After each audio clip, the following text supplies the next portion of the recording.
Sa bawat pitik ng pizza, bakit mas pinipili namin ang iwasan ng ingay?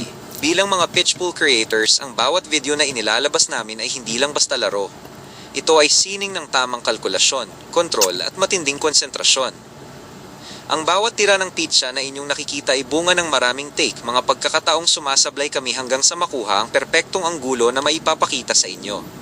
Ang hangad lang namin ay ibahagi ang galing at saya ng larong ito. Ngunit sa kabila ng aming pagsisikap, hindi maiiwasan na may mga taong tila ang tanging layunin ay bumanat ng mga salitang nakakasakit. May mga komentong hindi na tungkol sa laro, kundi direktang pag-atake na sa aming pagkatao. Gusto naming ipaalala na kaming mga vlogger ay tao lamang, may mga kahinaan din kami at hindi kami manhid sa mga negatibong naririnig namin.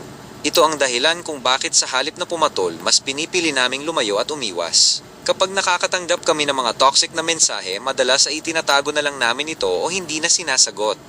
Hindi ito dahil sa takot kami o wala kaming katuwiran. Ginagawa namin ito dahil ang pitchpool ay nangangailangan ng focus.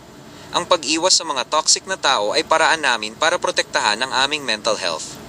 Alam namin na kung papatulan namin ang bawat negatibong boses, ang aming konsentrasyon sa paggawa ng magandang content ang mawawala. Ang pag-iwas ay hindi tanda ng pagsuko, kundi tanda ng pagpapahalaga sa sarili. Pinipili naming itabi ang mga mensaheng walang idudulot na mabuti upang manatiling malinis ang aming isipan para sa susunod na laro at susunod na upload.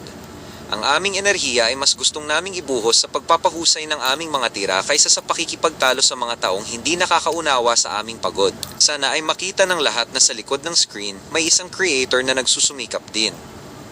Kung hindi man kami perpekto sa inyong paningin, naway irespeto ang aming desisyon na manatili sa positibong panig.